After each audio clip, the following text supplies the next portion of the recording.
Hello guys, welcome to my add cook channel. আজকে আমরা নিয়ে চলে এসেছি মাছের ডিমের বড়া রেসিপি। এই মাছের ডিমের বড়া রেসিপি দেখে নেওয়া যাক। সর্বপ্রথম এখানে আমি 500 গ্রাম মাছের ডিম নিয়েছি।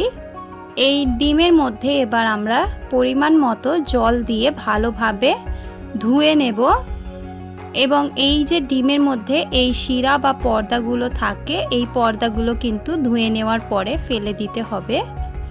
এখানে যতক্ষণ না পর্যন্ত ডিম ধোয়ার জলটা ভালোভাবে পরিষ্কার হয়ে আসছে ততক্ষণ আমরা ডিমটাকে ধুয়ে নেব। এখানে আমার ডিমটা পরিষ্কার করে ধুয়ে নেওয়া হয়ে গেছে এবং যতটা শিরা উঠেছে ততটা শিরা উঠিয়ে নিয়েছি। এই ডিমের মধ্যে দিয়ে দিচ্ছি কয়েকটি উপকরণ। দিয়ে দিচ্ছি কুচানো এরকম পেঁয়াজ, একটা বড় সাইজের পেঁয়াজ আমি এখানে এরকম ভাবে কুচিয়ে নিয়েছি। তারপর দিয়ে দিচ্ছি এখানে আমি 3 থেকে 4টে কুচানো কাঁচা লঙ্কা। এবার দিয়ে দেব স্বাদ পরিমাণের নুন। যতটা পরিমাণের নুন দরকার এখানে আপনারা আপনাদের স্বাদের অনুযায়ী দিয়ে দেবেন।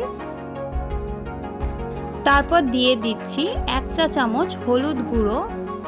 তারপর এখানে দিয়ে দিয়েছি 1 চা চামচ লঙ্কা গুঁড়ো। তারপর এখানে দিয়ে দিচ্ছি 1 চামচ জিরে গুঁড়ো।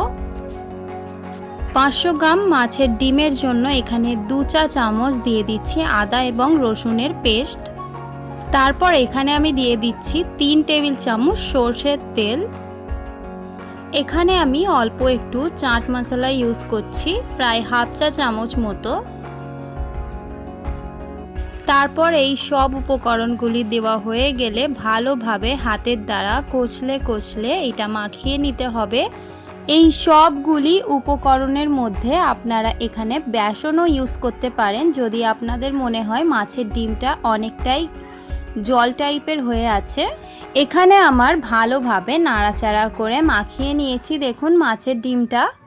এবার আমি এইগুলোর বড়া করে করে তেলের মধ্যে ছেড়ে দেব।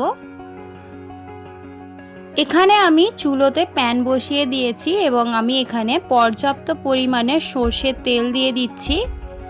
সরষের তেলটা যখন আমাদের পর্যাপ্ত পরিমাণে গরম হয়ে আসবে সেই সময় আমাদের মাছের ডিমের বড়াগুলো একটা একটা করে ছেড়ে দিতে হবে।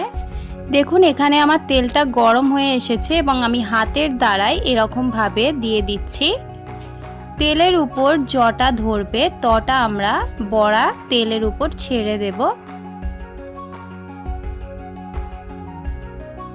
এবার আমাদের লো টু মিডিয়াম ফ্লেমে রেখে এই বড়াগুলোকে ভালোভাবে ব্রাউন লালভাবে ভেজে নিতে হবে এপিট ওপিট করে।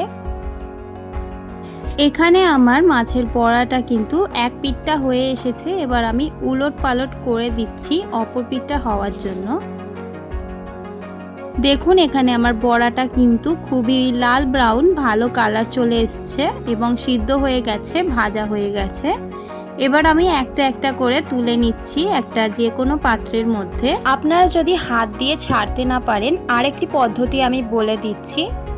এখানে আমি একটি খোলতা চামচের দ্বারাই এরকমভাবে ছেড়ে দেব অল্প একটু মাছের ডিম নিয়ে। এবার তেলের মধ্যে আস্তে আস্তে এরকম হালকাভাবে ছেড়ে দেব। আবারও এটা একদিকটা লাল ব্রাউন হয়ে আসলে অপর দিকটা কিন্তু লাল ব্রাউন করে এবার তেল থেকে তুলে নেব। রেডি হয়ে গেল আমাদের মাছের ডিমের বড়া।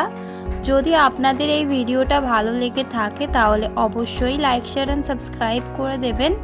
যদি আপনারা আমার চ্যানেলে নতুন হয়ে থাকেন তাহলে অবশ্যই চ্যানেলটিকে সাবস্ক্রাইব করে দেবেন। অনুরোধ রইল আমার এই স্টাইলে একবার বাড়িতে এরকমভাবে ডিমের বড়া বানিয়ে দেখবেন। আর আজকের এই ভিডিওটা দেখার জন্য অনেক অনেক ধন্যবাদ।